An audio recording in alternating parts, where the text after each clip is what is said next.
Hi everyone, I am Sandhya, Assistant Professor, Department of Marine Food Processing and Preservation Technology, ADM College for Women, Autonomous, Nagapattinam. Now we are going to discuss about hygienic handling of fishes. We are going to discuss about hygienic handling, methods of capture and harvesting of fish, handling of fish on board. What do you mean by hygienic handling? Hygienic handling of fishes involves a set of practices that ensure fish are caught, processed, transported and stored in a clean and sanitary manner to maintain freshness, prevent contamination and ensure consumer safety. Due to the perishable nature of fish, strict hygiene is essential at every step of the supply chain. Okay, what are the importance of hygienic handling? First one, prevent spoilage, reduce microbial growth and enzymatic degradation. And next one, ensures food safety, minimize the risk of foodborne illness. And next one, maintains quality, preserve flavor, texture, color and nutritional value of the product and increase shelf life. Clean handling slows down deterioration, meets legal standards, complies with HACCP, FSSAI, UI and FDA regulations. And last one, protect consumer health. Consumer is very important. So reduce exposure to pathogens like Salmonella, Listeria, Vibrio, etc. Okay, what are the sources of contamination? Majorly three sources are found. That means biological sources, physical sources and chemical sources. First one, biological sources, bacteria, virus, parasites from unclean water, hands and equipment. Next one, physical sources, foreign materials like scale, ice, metal or plastic pieces. Last one, chemical sources, contaminants from detergents, disinfectant or fuel residues. Okay, what are the personal hygienic practices are followed by workers? First one, wear clean uniform, gloves, hairnet and mask and avoid working in illness. Wash hands before and after handling of fish. Prohibit smoking, chewing or spitting in processing areas. Okay, next, equipment facility hygiene. Clean equipment before and after use. Use food grade materials for equipment surfaces. Ensure proper drainage and pest control in processing areas. Provide hand washing and sanitation stations at every stage. Next one, how to dispose waste. Remove fish waste and byproducts promptly. Store waste in covered bins and dispose of waste according to environmental regulations. Okay, what are the training and monitoring to workers? Regular training program for worker on hygiene protocols and implementation of hazard analysis and critical control points. Maintain cleaning logs and inspection of checklist. Next, what are the methods are found capture and harvesting of fish? Fish capture methods are designed to based on the fish behavior, habitat and target species. These methods can be passive or active, traditional or modern and different between marine and inland water. Totally four methods are found. First one, passive fishing gears. Next one, active fishing gears. Traditional or indigenous methods. And last one, modern or mechanized methods. Now let's see about passive fishing gears. Passive gears do not actively pursue fish. Instead, fish encounter these gears on their own. Totally 5 types of nets are available.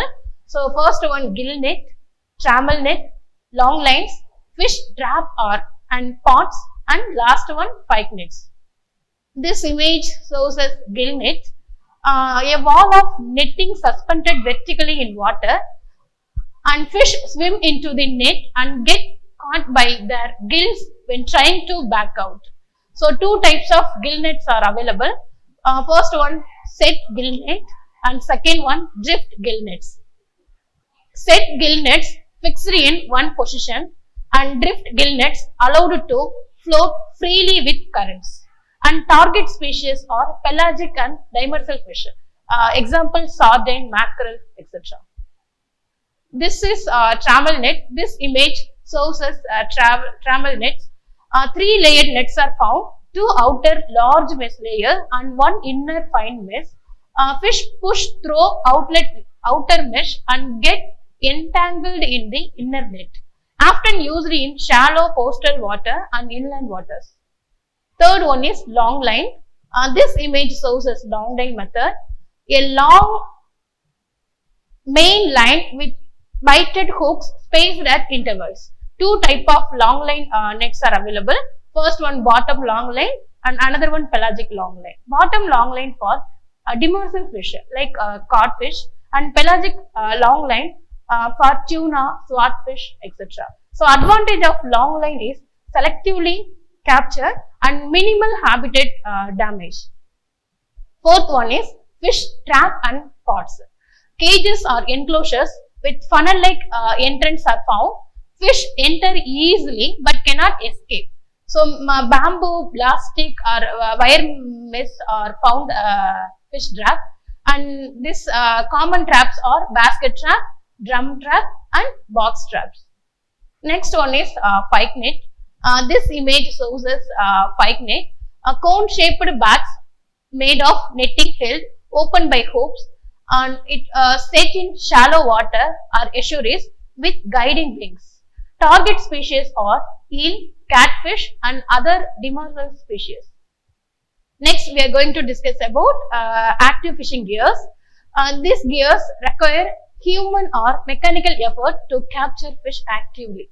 5 types of nets are available: drawl net, sea net, lift net, push net and scoop net, and last one is harpoons and spears. First one is drawl net. This image shows us drawl net, large conical net covered by boats. 2 type of drawl nets are found. First one bottom drawl and second one midwater drawl. Bottom drawl especially for demersal species and midwater drawl especially for herring, mackerel, etc. Fish are headed and captured as the net is dragged through the water, high by catch and seabed disturbances. Next one is sea net. This image shows us sea net. Encircle fish with a long net and pull the end to capture. 2 type of sea net is found: beach seine and purse seine. Beach seine operated from shore area and purse seine usually in open sea. Net has a drawstring bottom. Target species are schooling fish like sardine, anchovies and tuna, etc. Next one is lift net. This image shows us lift net. Horizontal net submerged and then lifted vertically, but operation is manual or with mechanized winches. Effective for small fish in rivers or lakes. Next one is push net and scoop net. Net pushed through water manually or with a small boat. Target species are juvenile fish, that means small size of fishes, and swim in shallow water. Last one is harpoons and spears.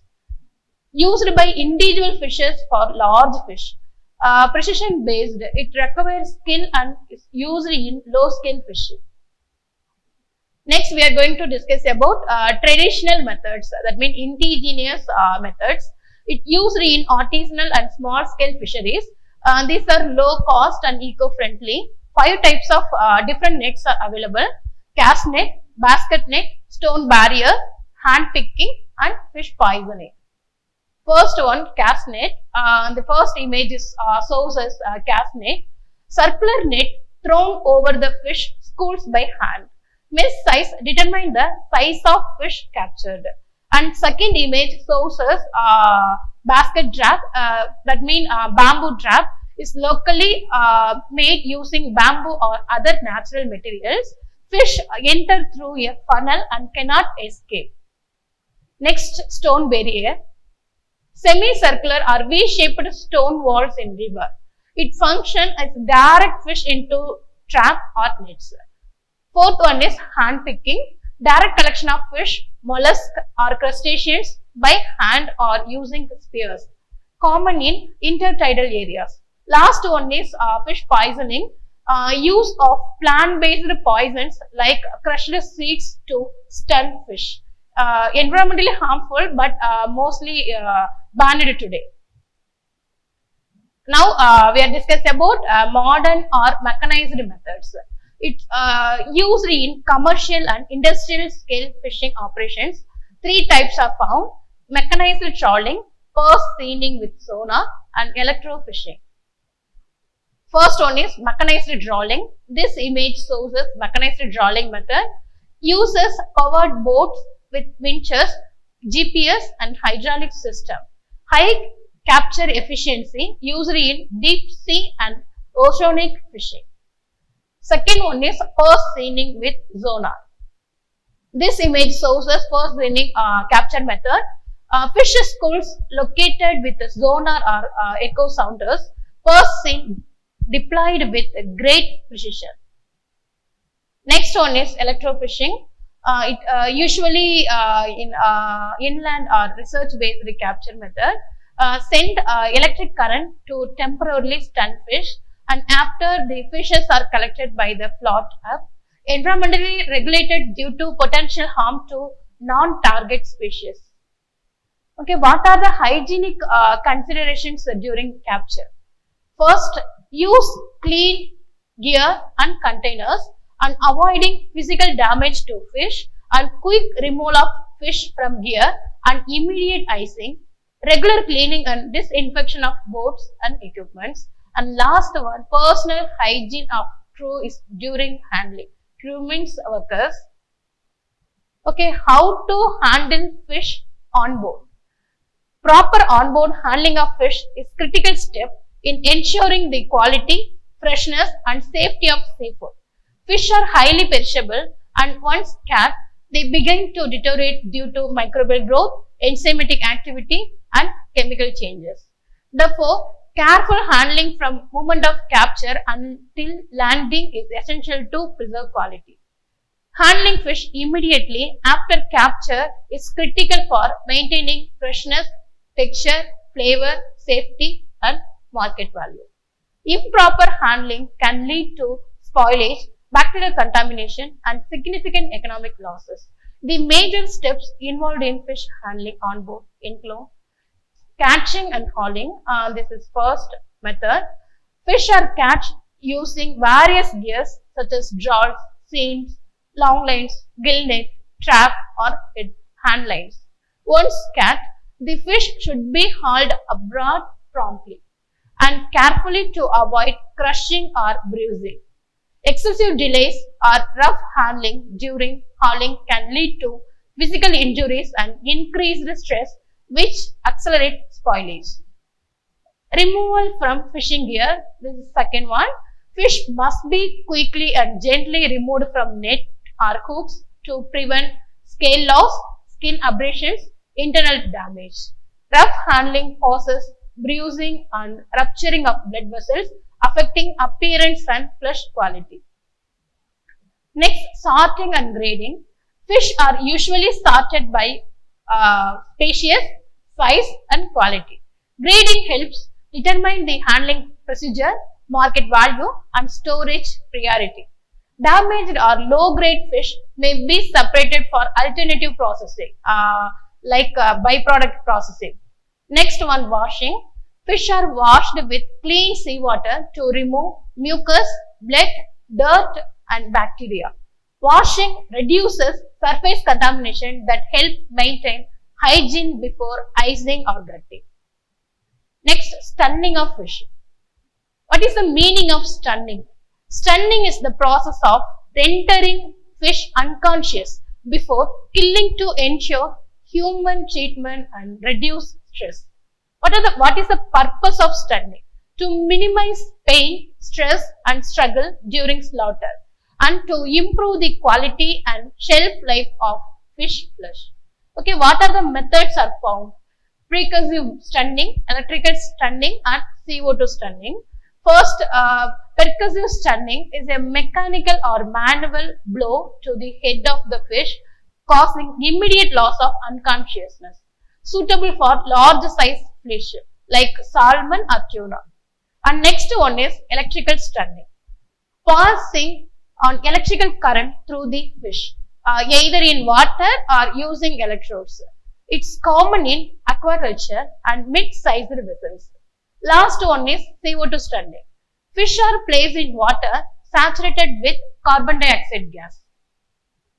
What are the benefits for stunning? First, it reduce the stress and physical damage of fish and improved fillet appearance and taste and compliance with animal welfare standards. Next one is bleeding of fish. What is the meaning of bleeding? After stunning, bleeding removes blood from the body of fish to improve the fish quality, I mean flesh quality. What are the purpose? First, to prevent discoloration of flesh, it reduces bacterial growth and spoilage and enhances taste and storage life. What are the methods are found? First one, gilling. Next one, beheading or tail cutting. And third one, immersion.